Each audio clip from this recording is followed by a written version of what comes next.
how to train your brain to stop reacting. Think about the last time you said something you immediately wished you hadn't, or the moment you made a decision fast, reactive, and spent the next 3 days second guessing it. This is what our brain is designed to do, react fast. And this comes from surviving, because if we wouldn't react fast, then we will die. Hey there, I'm Felicia Boka, leadership coach for modern entrepreneurs. I'm working with clients from their first $10,000 all the way to clients that are actually running multi-million-dollar businesses. I'm on a mission to help you ask better questions, because good questions lead to better conversations, clarity around your goals, and the confidence to actually take action. So let's go about building a great life one question at a time. So reacting fast is associated with surviving, and it's associated with actually a good thing. But it's not always helpful, right? We can see the consequences in our modern life. What really happens when we just react fast and we didn't really, did take a step back, calm down, and ask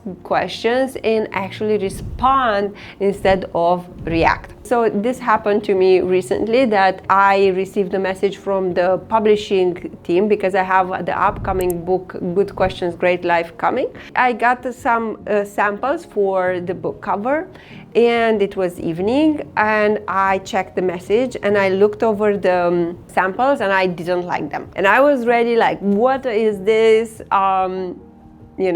I felt like the tension in my body when I've seen the quality of those covers, and I was ready to, attack back. I was ready to say that this is just like garbage. This is what I was like ready to say. But then I took a deep breath and I said, like, I don't need to respond right now. It's evening. Let's better take care of my routine, of the kids, and this is a better way to respond in the morning, because I wanted to clarify what is it that I want. Right now, I knew that those are not good options for the book cover. Those are not inspiring in any way for me. They were not what I envisioned in terms of quality. But I was ready to really fight back. If I wouldn't have been actually aware of the process that I'm going to tell you next, it's actually a 4-step process, and how to train yourself and train your brain to not be reactive, because we by default are having the tendency to be reactive. I named it after, actually I worked around my family name, Boka. So the first one is B, which stands for breathe and break the pattern. So basically it's like around building awareness first about your body, because when we are reacting, our body is like instantly the chemistry, you feel either the anger or the sadness, or energy is leaving your body, where you feel compelled to react in a certain way, right? Your body is preparing the chemicals necessary for the reaction, right? And therefore you're formulating the answer based on that reaction. That's why taking a deep breath creates connection with what is really happening within my body. Is this really a threat? You ask that, and it's like, okay, I calm down, this is not a threat, I take a deep breath, I can answer in the morning, right? The second part is to actually get curious on the outside. What is really going on, right? Because we might, wake up and we open emails and we react to what is going on, but then you feel more frustrated and you don't know exactly why. It's just because things are happening, and you respond and you react to different things that are happening from the team. But then the frustration builds up because you are actually not working towards the things that you want, right? And this is the second step. O stands for outcome. Know your outcome. Know what you want, because what you are doing and the frustration that you are building is actually coming from the fact that you are not doing the things that you want to do, that you know are important to move things forward, right? So you're just getting yourself busy and reacting because you didn't define what is it that you want, what is the outcome. So that's why even for me, I ask in that situation about the book covers, I really don't know exactly what I do want. So maybe I will allow myself in the morning when I'm well rested, where my body is like, has the capacity and the energy to actually put some thought into what is it that I want, and I can formulate more that instead of this is garbage, what have you done, right? Like, let me give some guidance. And that's also valid, like when you wake up and you're reactive, right, to different things. You have this feedback, you feel frustration, but then you ask the question, what is it that I want? What is priority for me to do today? Instead of being reactive to all the things and thinking they're the problem, they are making all this mess, they are bringing you these problems to you to solve. You ask, okay, what is exactly do I want to do? What is important for me to move things forward? Clarifying the outcome in any conversation, in any situation, entering in a meeting, right? What is it that we want out of this meeting? Do we know that this meeting is going to be successful?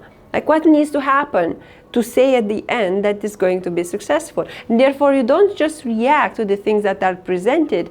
You know exactly, you design more and more. So this is one step. The other step is know your resources, right? Like the know-how, the know who, and the know what. This is how I say it. Like, look who can help, right? Look what is it that you already know. Look at what is already good, what is already working. We are reactive and we are getting angry when we just focus on the things that are not actually working well, like they are not progressing towards the things that you want. Most of the time, we actually have to assess the things that are actually going well. The more we ask this question or we integrated it, therefore it's easier for us to not be reactive, because we know in the long term it's actually what is really happening, from the things that are already working towards the things that we want, and therefore you don't focus only on the gap, right?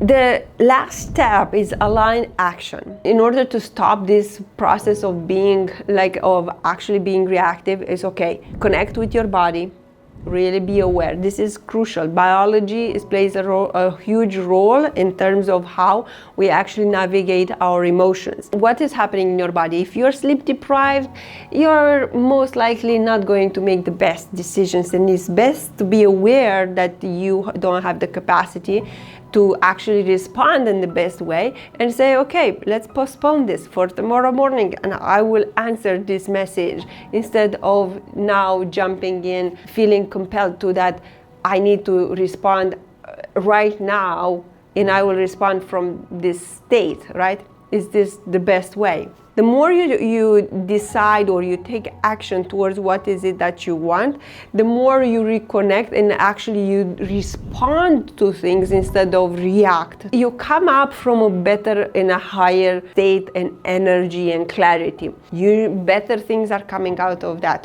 thing. Better outcomes, better conversations, projects move forward faster when we focus more on this process instead of responding, focusing only on the problems, focusing on what is not working, and blaming, right? Because it's easy to blame ourselves or to blame other people, and this is the surviving pattern. We might move things forward, but it comes at a really high cost of energy, time, and capacity that can be used in order to actually come with solutions and build forward and build faster, because in the end is actually the aligned action that is going to change our future. And our brain, our predictive brain, cares about the future, about us being safe in the future, right? That's why we might react fast, because we think if we react fast, then we are going to be safe, then we are going to, have a future where we have the book cover that I want. If I tell them right now that this is bad, then I'm going to get something that is good. But it's not, right? It's a reactive, and it's going to put them in defense. It doesn't build more clarity about what is actually that I want out of the book cover. How do I want it to look like? And better ask some questions on myself and then communicate that. So this is one angle, one perspective on how actually to train your mind to stop being reactive. Of course, there are so many different contexts, but I do think this framework of like breathe and connect with our body, and then question with curiosity on the outside, not taking it personally because our being is, worthy and lovable and complete, but our doing is chaotic and messy and we can change it. And therefore clarify the, own outcome, what is it that we want, then assess the resources at all times. How can we expand maybe on the resources, become more aware, because maybe there is unused potential, right? And if we don't acknowledge it, we are not aware of it, we cannot use it, right? And therefore, engage with action that actually gives our brain exactly what it wants. That it wants a future where we are thriving, wants a future where we are safe, wants a future that can move towards without being scared, because the more you build clarity, then you feel more confident. And it's like you step in a room, right? If you have the lights on, you feel confident to move around. If you move in the dark, then you might wonder what actually is in there. It can be a threat, right? So yeah, let's keep the conversation going about how to actually train. I hope this framework was helpful for you. Let me know what part resonated with you, and let's build a great life one good question at a time. Thank you so much. See you in the next one.